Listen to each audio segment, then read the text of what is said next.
Bien, hola a todos y todas. Yo soy la doctora Mariela Camilo, médico psiquiatra de la República Dominicana. Voy a estar fungiendo en esta ocasión como su facilitadora para la sesión del día de hoy y me resulta altamente gratificante que nos encontremos, aunque sea a través de la vía virtual, para poder tener intercambios sobre este tema tan importante en nuestro quehacer, que es lo que tiene que ver con el trastorno por uso de sustancias. El hecho de que nos estemos reuniendo con esta finalidad va a permitir que en la medida en que mejoramos nuestros conocimientos, podamos tener abordajes más efectivos y finalmente, lo más importante, nuestros pacientes o usuarios van a terminar siendo mejor manejados. Vamos a estar viendo en esta ocasión cuáles son las características de las sustancias psicoactivas y cuáles son las consecuencias del uso y abuso de estas sustancias. Los objetivos para este día son describir al menos 3 características de las distintas clases de drogas y discutir las consecuencias a nivel individual. Podemos ver en sus pantallas que dice también a nivel familiar y comunitario, pero estos dos últimos objetivos van a estar siendo abordados en una próxima sesión, de modo que nosotros nos vamos a detener primariamente el día de hoy en las 2 primeras que les mencioné. Y hay un dicho popular que a mí me parece muy sabio, que dice que no podemos combatir a un enemigo que desconocemos, así que creo que lo más oportuno es que empecemos esta conversación definiendo lo que es una droga. Y bueno, vamos a ver que el concepto de droga dependerá del contexto en el que lo estemos utilizando. Entonces tenemos que, por ejemplo, en farmacología, una droga es todo agente químico que modifica los procesos bioquímicos o fisiológicos de los tejidos u organismos del cuerpo. Eso es cuando estamos hablando en el aspecto farmacológico. Ahora, en medicina, una droga es toda sustancia con el potencial de prevenir o curar una enfermedad, o con el potencial de mejorar el bienestar físico o mental del individuo. Eso es cuando estamos hablando específicamente con las drogas para fines médicos. A nivel de su uso común, el término droga se entiende como una sustancia que se usa para propósitos no médicos.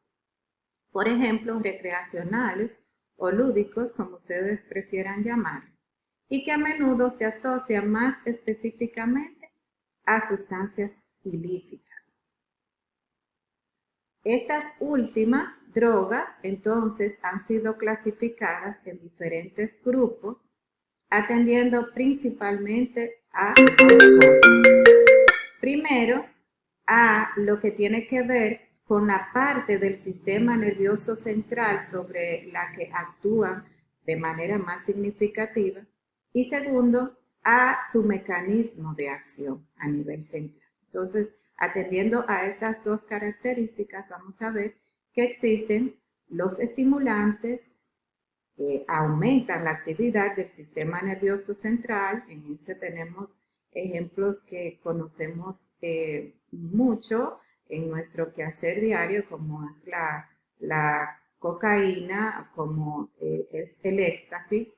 En el caso de los depresores, estos actúan al contrario, disminuyendo la actividad del sistema nervioso central, igual que los opioides.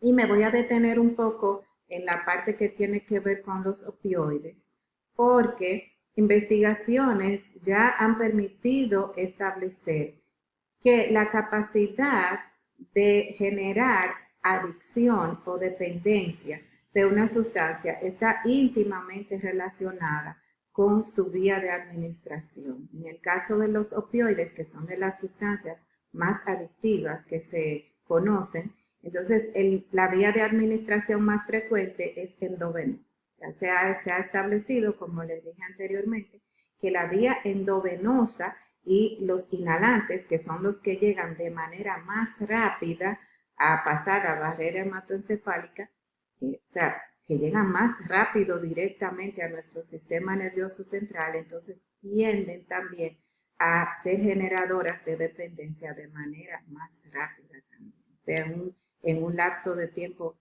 más corto. En el caso de los alucinógenos, son sustancias que producen un espectro de distorsiones sensoriales de gran intensidad y que alteran notablemente el estado de ánimo y el pensamiento en el usuario. Esto básicamente porque actúan sobre todo a nivel de la corteza prefrontal, que es la parte que se conoce como el cerebro nuevo. O sea, en la escala evolutiva es la parte que se ha desarrollado más recientemente del cerebro. Y para los fines de nuestro quehacer, de nuestra actividad como médicos, psiquiatras, este tipo de sustancias entonces son los que cuando se presenta la intoxicación, el paciente con más frecuencia tiene fenómenos de psicosis como alucinaciones y delirios.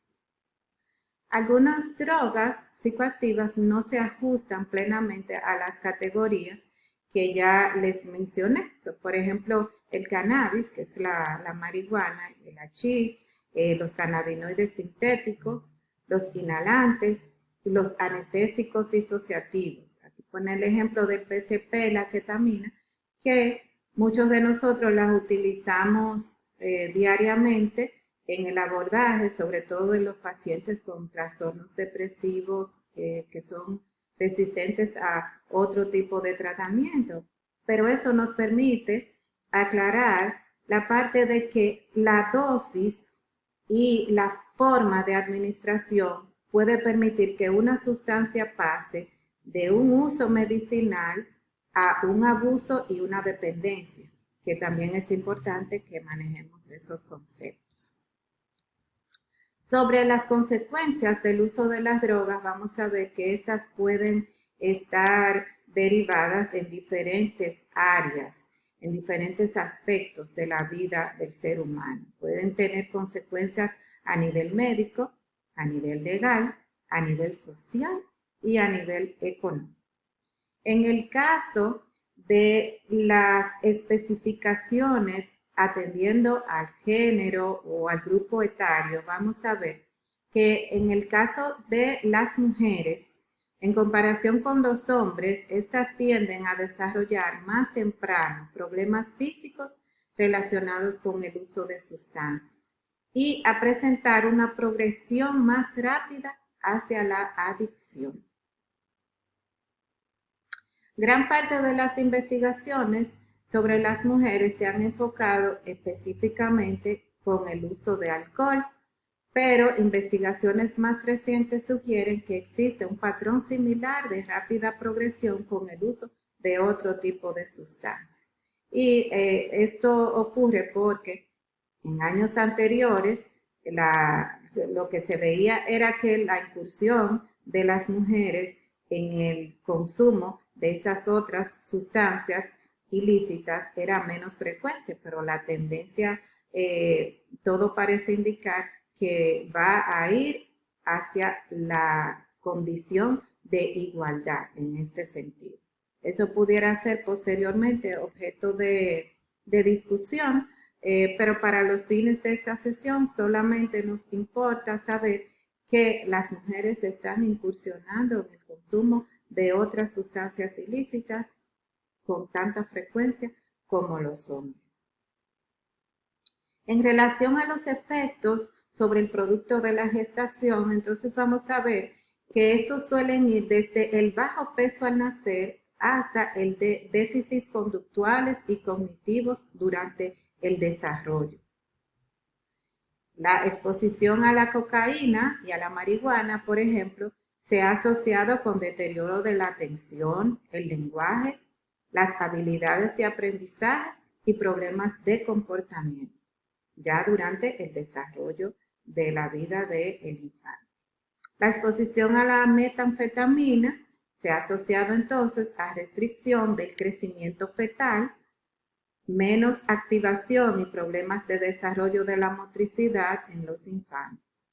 En el caso de la exposición no tratada a la heroína sin una atención prenatal, se han evidenciado riesgos de abstinencia de opioides tras el nacimiento. O sea, ya nace el producto de la gestación de una madre abusadora de heroína y estos niños presentan cuadros de abstinencia que los hemos presentado sabemos que son bastante severos. Hay un bajo peso al nacer y un importante factor de riesgo de retraso durante el desarrollo. En el caso de los jóvenes, el uso de drogas a una edad temprana aumenta las posibilidades de que una persona desarrolle trastornos relacionados con el uso de sustancias, es decir, existe una relación directamente proporcional. A más temprano que una persona comienza a consumir este tipo de sustancias, mayor es el riesgo de que entonces desarrolle una enfermedad, un trastorno por uso de sustancias, o sea, que se convierta en una persona primero con un consumo de riesgo, luego con abuso, luego con dependencia y eventualmente un trastorno por uso de sustancias. Vemos en esta imagen que se presenta un cerebro maduro y un cerebro inmaduro.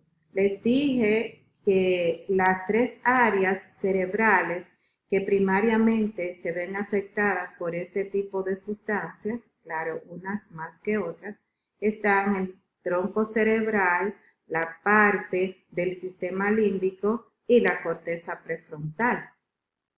Un cerebro que está todavía sin completar su desarrollo, que se estima que se dé alrededor de los 25 años, entonces está más expuesto a que cuando el consumo de sustancias comienza a edades más tempranas, entonces los efectos sobre el sistema nervioso central sean más deleterios, o sea, sean más dañinos, más significativos.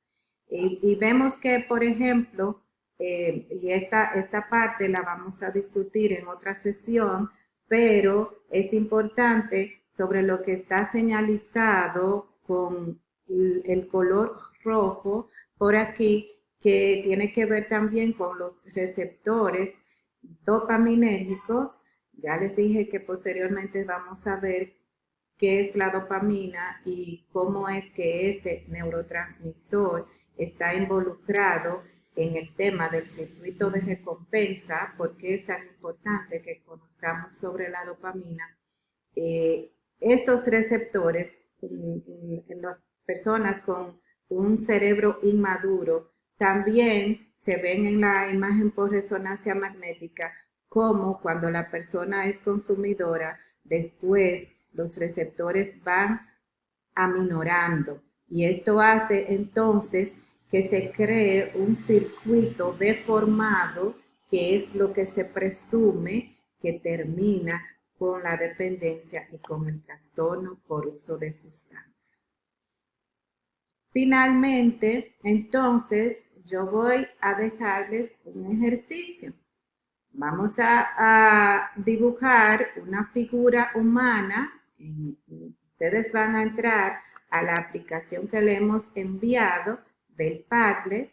Van a dibujar una figura humana y van a utilizar la menor cantidad posible de palabras para indicar las vías de administración, los efectos secundarios y las consecuencias médicas de la droga que previamente les ha sido asignada, como se lo hemos estado enviando a sus diferentes correos electrónicos.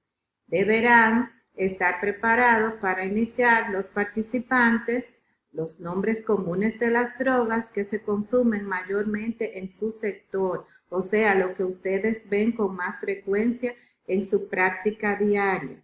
Y en otra figura van a estar señalizando los 5